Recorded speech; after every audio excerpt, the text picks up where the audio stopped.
You could think of truth also in terms of being totally honest all the time, not only in obvious ways, but all those little ways that you can twist a sentence where you're just a little bit deceptive.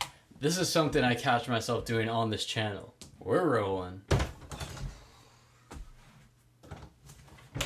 Well, hi, folks. Welcome back to another episode of Learn With Us. Today, we're learning, what is the truth? Wow, we must be getting it. We're going to know the truth by the end of this episode. 300% guaranteed. If we don't fulfill that, don't be mad. How do you say this guy's name? Oh boy. Adyashanti? Adyashanti. I like it. Okay. I saw back when I was learning about Buddhism in college, I watched a video on this guy. It was pretty cool. And people have been suggesting him. One time, this made me think real quick about when I was just like walking during college when you were definitely learning about Buddhism, and we weren't really friends yet, but I knew you, and I just walked by you and you were sitting under a tree meditating, and I was like, he looks pretty cool. He looks really calm. Wow. Keep walking. Just like, didn't go any deeper. Yeah. Nice. Who knew we'd be here now? That's a trip. That is a trip.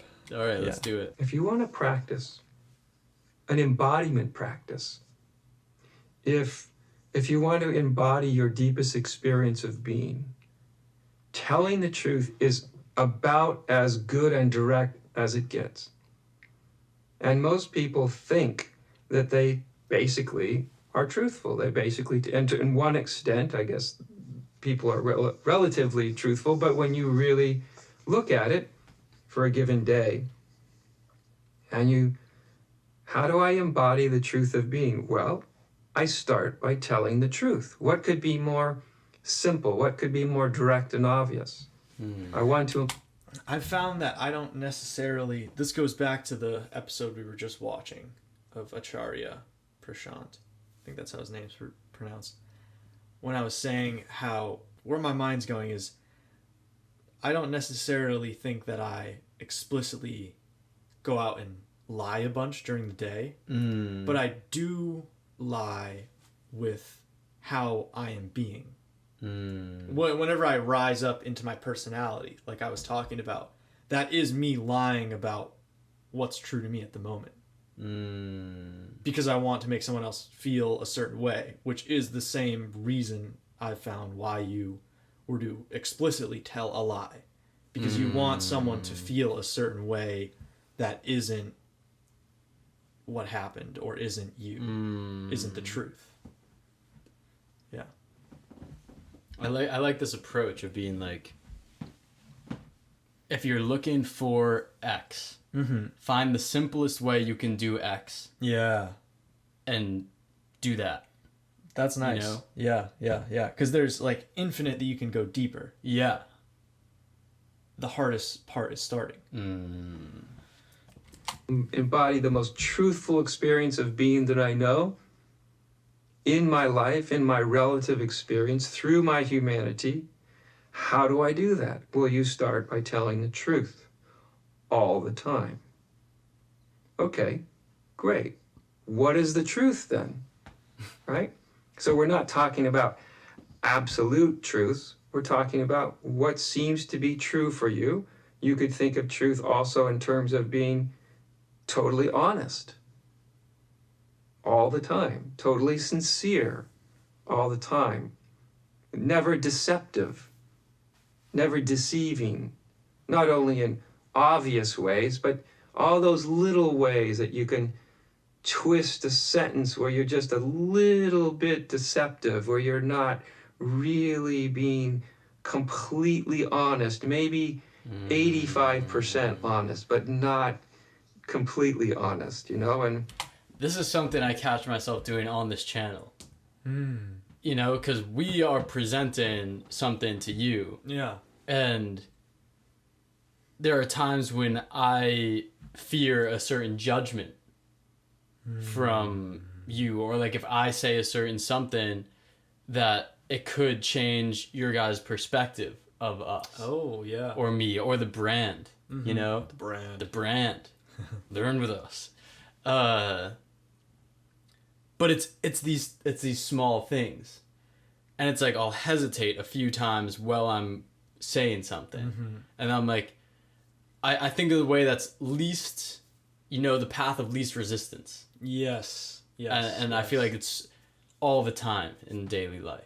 I feel like it happens a lot when you're dealing with someone that you feel like you need to tiptoe around to make them comfortable. Like if you're really concerned about making someone, if you're invested in making someone feel very comfortable, say you know all about someone's anxious tendencies or their triggers, then there is this thing that might arise where you're like trying to dance around them as best you can, because you're like, you always have to be like juggling all these different things that you know about the person, and then you're trying to genuinely say something, but then you're like, oh, you catch yourself mid-sentence and you're like, that might trigger them, and then you try and say the same thing in a way that makes them feel as comfortable as possible.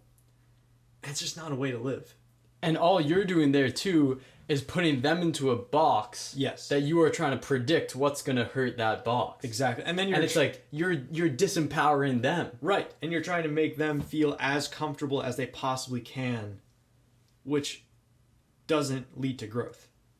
So from now on, oh boy, I'm going to try to be as straight with it. Let's do it. Let's do it. Let's do this. Let's do this. Mitch and I were at a round net tournament this weekend. Yeah. And after like one cool play, I forget what exactly happened. Yeah. I think Mitch had like a cool hit or something. He like gets up off the ground and he's all hyped up. And then rather than being like, let's go, or like anything like crazy like that, he just goes, let's do this. And it was like, it just set me off laughing, and the other team was like, what are these kids laughing about? Let's do this. So yeah, we're gonna do this, and just hey, we're gonna give it to you straight. Let's be honest. Mom, Dad, if you're watching, might find some stuff out.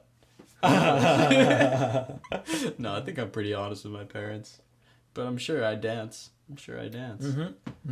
Wow, this is bringing up the stuff. Yeah. Who do you dance around? Hey, bippity boppity. And when you really look at this, even for a single day, you endeavor to tell the truth and tell it all the time, you will probably be surprised. You might even be shocked by how often you find yourself shading truths, whether it's out of fear, whether it's out of a kind of subtle or overt deception because you want to hide something, because you don't want to be that exposed, you don't want to be that real, you have a fear of being real. There's 101 reasons and 101 seemingly decent reasons why you might not tell the whole truth. Just tell the truth in terms of being honest, being real. Try that on for size. It's not as easy as you think. And it's very, very revealing. It's very demanding. Well, so, like I said, what is truth then? Well, it's not just mere opinion. It's not just the next conditioned thought that runs through your mind. I remember years ago when I gave a talk about telling truth, and a woman came up to me about a week after that, and she said, Adya, you'll never guess what happened to me after that talk you said, that talk about the truth you had that night, or that day. And I said, yeah, what happened? And she told me the story of, after the talk, going out into the parking lot and being met there by one of her best friends, who also was at the talk. And her best friend said, well, Adya talked about telling the truth, so I'm going to tell you everything I have ever thought about you. And basically what she did was she proceeded to sort of dump her emotional garbage can onto this poor woman. Every projected idea and opinion and judgment and you know, basically every nasty thought she had about her. And this poor woman came back and said, "Is that what you meant by telling the truth?" And I assured her that no, that was not what I meant at all. That wasn't telling the truth.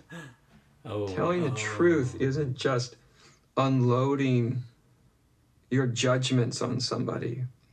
That's not really telling the truth. Nice. Like I said, telling the truth is more about being deeply and precisely honest.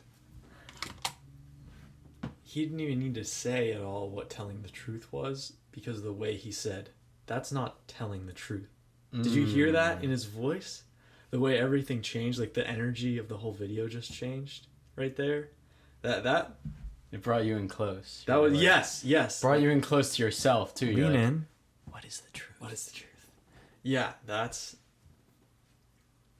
is quite nice. Because another thing that I've realized is that your perspective will just like, it's always going to be changing. So this has been something he's been hinting at the whole time, is like, your truth is always just going to be relative. Because one day you might be sure you want something, or sure you feel a way about a certain person, and then the next day, watch it change. That's been incredible for me. Next hour. It's been absolutely incredible seeing the opinions I have about things over the last 5 years just flip and flip and flip and flip and flip. And so there needs to be, unless you want to be just in a wash cycle your whole life, or trying to not flip it while they are flipping under the surface, and then you create this image of yourself. You don't want those two things. You need to sit behind all of that. And be able to like allow them to flip without any identification. Oh yeah, You know? how much of the life that we live is that idea of knowing that experiencing these flips of switches inside of us, but putting up the Eli, the Mitch. Yeah. And then everyone knows you as the Eli, the Mitch. Yes. And then it's, Right. I guess that's what I've been getting to, because I wanted to watch something that had to do with truth today. Yes. Because yesterday, that whole concept day, which we talked, I don't know if we talked about it this episode, maybe last episode. I just had this day full of comparing and contrasting these concepts in my head, and concepts from my parents, concepts from friends, whatever. Yeah. And each concept, I was like, this seems just as true as this concept, even though they say the exact opposite. Wow. It's two interpretations of the same data. The data is the same. Very good. And you're saying two opposite things, and the data is the same. And then you have people out here being like, data's the future, data's what we need, data's going to give you the truth. But you can have two concepts of the same data that are opposite. Yeah. And so it was making me be like, trying to check myself, be like, okay, am I putting a bunch of my ego into this? Are these other people putting a bunch of their ego into this so that their concept or my concept is super biased? And then I was like, wait a second, every concept is going to be super biased. Yeah. Because it's only possible to create a concept based on your past, which is literally your bias.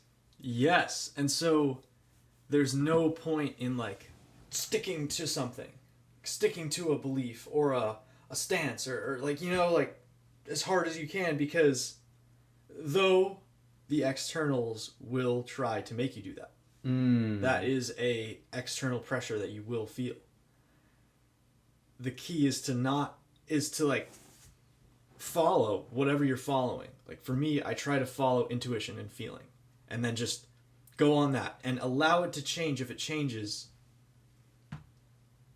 But if someone's challenging you on that, that's when it becomes difficult, because you're supposed to root in your stance. Yeah. Though what I've been learning is I feel like I've just been leaving some people unsatisfied lately with, I just won't really respond when they're asking me about a certain stance that I have, or a stance that seems to have changed within me. It's like, I could tell you the logic about why I got where I got, but that's not why I got there. And also, I recognize now that it can change, so it feels like so much ego is involved in describing where I'm at right now. You know, because where are you at? Where are you at? Exactly. Like, there have been so many people who have been basing things, like asking me questions, like, from what I know of you, you would think this about this, right? And then I have to like say how I feel about it, which might be different tomorrow. So it's like, why are we talking about this? And then it brings me to we are on a tangent right now. Yeah. But then it brings needs to happen. It brings me to the idea of connection. Yeah. Because I used to think, and still when I like hop into the surface level, which is a lot of the time I'm up there, is that connection is connecting through concepts. You know, you're like, you have this concept, I have this concept, they intermingle very well. Yeah. Like, the concept of you and the concept of me can get along happily. Bars. But then once you start seeing that you can have the exact opposite concepts with the same data, all of a sudden, that cannot be your form of connection. Yes. Because you know that the concept of you and the concept of me are just based on our karma, our experience, you know? So then it's like, so then what the heck is connection? You know? Where does a bond happen? And then you start seeing that the bond happens when all of those concepts are released. And there is the thing that's underneath the concept shines. Beautiful. But it's like... Beautiful. But it's just like... So much of the way that we connect with people, like me meeting your grandfather the other day... Yeah. Was like all these conceptual interactions. But I had this like weird third person view of the thing where I was just enjoying meeting your grandfather.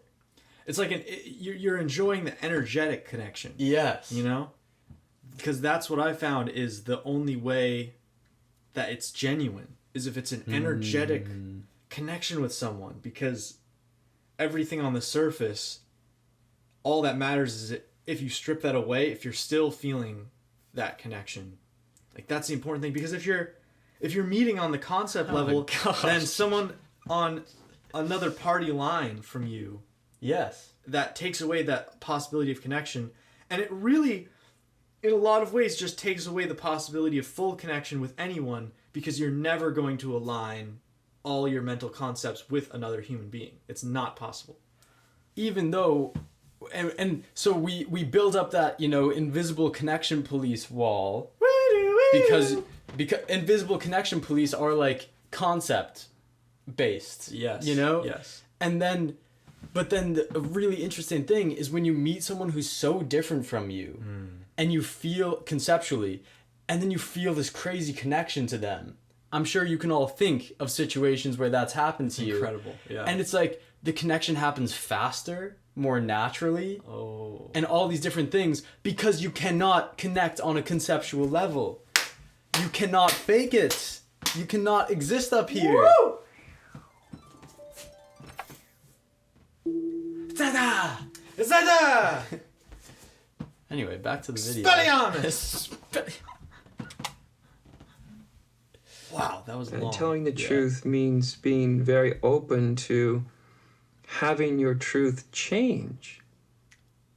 Because someone else, their honesty, their truth, if they choose to speak it, may inform you. You might learn something. It might alter what's true for you. So as human beings, what we often do is we clutch on to what we think is true, and we when we do state it, we often state it with a fair amount of defensive-ness, right? It's almost like we don't want to have our minds changed. We don't really want to be challenged. We don't want to let others tell their truth. And so we're often in a kind of secret competition. Even in the most casual, seemingly pleasant conversation, if you really listen to them, you will often notice a kind of very quiet, well-cultured competition going on.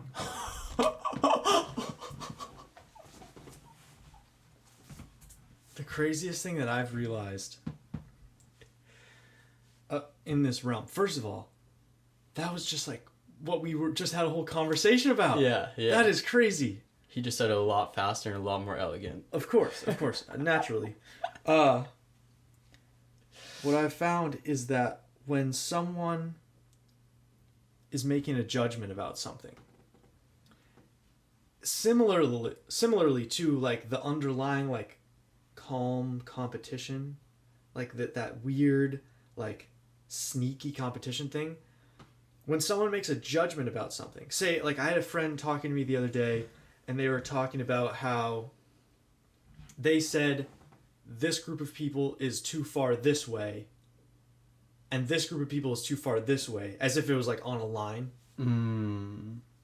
Didn't say, however, the middle, which was what they were perceiving as like the truth. Because when you make a judgment about something, like putting it on a line, putting this there, that there, this is too far this way, this is too far this way. Left, right. The middle being the perfect one, they're sitting in it. And so when you judge something, you place yourself on this throne of I know absolute truth. And it's crazy to think about, because your first reaction to that, or at least mine, is often like, no, that's just like I'm just judging something. But when you judge something, it's as if you know everything about it. It's as if you have an idea that you have no ignorance, and therefore you are in a situation where you can judge something. Judge the quality of something. Your visual there also brought to mind that compared to yourself, there's always going to be extreme this way, extreme that way. Yeah. You're always going to be able to create a line. Yes. And if it's you want like, to. Exactly. Yeah. And oh. Wow. Or it's a kind of competition of ideas, or there's just a complete lack of listening. In the average conversation, usually each person is actually waiting for a gap where they can jump in and say what they want. When the other person is listening, they're not really listening that well. They're just waiting for their gap. And so this is really common in conversation, where part of truth-telling, at least in a conversational sense, is also listening, because it's interest in what's true, what might be true. True of it about any moment. True about any situation. You might have a disagreement. You might see something differently. Does he have a Jolly Rancher in his mouth or something? I don't know, but this is pretty funny. He's just like this enlightened guy sitting there with just loves Jolly Ranchers. That's exactly what it sounds like. Yeah. Oh, man. You might state what's honestly true for you. But unless you listen for what's honestly true for somebody else, you're not really going to get anywhere. Your experience of truth may actually be wrong when you get somebody else's reflection. It may end up to be accurate. So for a lot of spiritual people, they would think, well, this doesn't sound particularly spiritual to me. You know, this isn't meditation. This isn't realizing the self. This isn't awakening. This isn't esoteric. And I'll say, no, it's not. But it's demanding. and it's real, it's kind of where the rubber hits the road. If you were to take a day where you sort of saw your way of being through a very black and white lens, let's say, that either you're telling the truth or you're lying.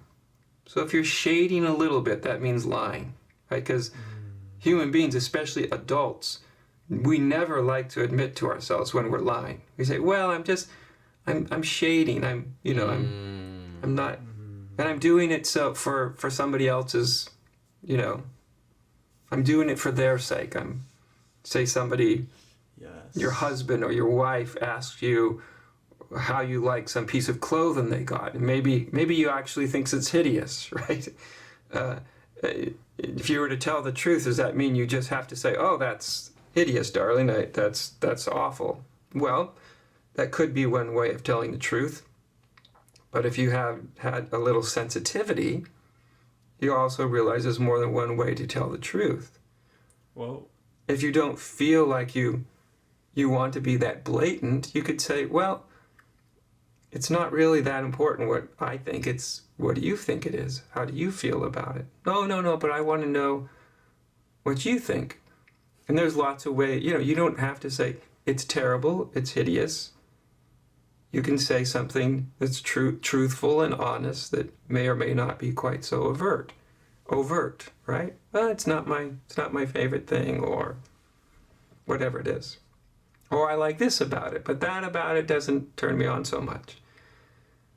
So often when we get in situations where we tell ourselves that we're saving somebody else from our truth, that somehow to be untruthful, which means to be dishonest, is somehow good for them. That's the spot, where then you are claiming that you know what is good for the other person. Not only are you the judge of truth within yourself, you are also the judge of I know what's right for you, and not giving any sort of faith to that person that me telling whatever significant other that I don't like what they're wearing is going to set them off to think that I don't like them, or that they're not beautiful enough. Because that's like the reasoning behind me being like, I'm not going to tell them that. Because that's their karma. That's their karma. That's their karma. The insecurity that leads them to ask, "Do you like this on me?" Yes, and then if you were to be honest at that time, it would put them in a place where now they need to take responsibility. Yes. Like, oh, you don't like my dress. That could mean that they don't like the way I look. But immediately, that's like, now they have, you said, here's truth. Oh, and and now they're like, oh, that's hot. It's an opportunity either to you can feel worse than you've been feeling, or to grow. And so giving someone that opportunity is that's nice. That's crazy. What I've learned in a very difficult manner is that making the situation more comfortable for you and the other person might not be what's truth. What is acting in unconditional love. Because if you're loving someone outside of everything else, then all you really care about is just giving them the opportunity to be themselves. And so if that means you say something that is your truth and it makes them feel terrible, that's an opportunity for them. And they can look at it that way or they cannot, but that's not up to you. And it's so hard because you get yourself in, what might seem like some sticky situations. Practicing, when you actually practice, like he's saying, it's like rubber on the road. Rubber on the road. It's when you're actually doing the thing and you are making people feel a certain way with the words you're saying because you're speaking truth. And people are going to feel a certain way about it, you know, and then that's just a double practice. That then it reflects right back. It reflects right back because your practice after that is then not being affected by their effect. Ah, ha, ha, ha. Merry Christmas. It's just passing presents back and forth. Yes. Just karmic opportunity. It's legitimately your entire life is just an opportunity for realization. That is... And it's just so fun. You know, a lot of times it's not fun, but then... But it's fun being in it. Because it's like... Oh, yeah. Like it's the challenge is there, but then the challenge is there. You know? Yeah. If the challenge wasn't there, you'd be sitting in your bedroom on your phone scrolling Instagram and feel like shit afterwards. Yes. And like we were talking about earlier in a different way, it's like... Even the times where it feels really shitty during it, afterwards, it's like... The most freedom. The most freedom, and it's fun, and it's kind of funny when you look back on it. Yeah. So it's all, you know... Guess it's all perspective. Am I right? Huh? Anyone? Wait. So I guess it's all perspective. Oh yes, good. BK Shivani. BK Shivani. We like her.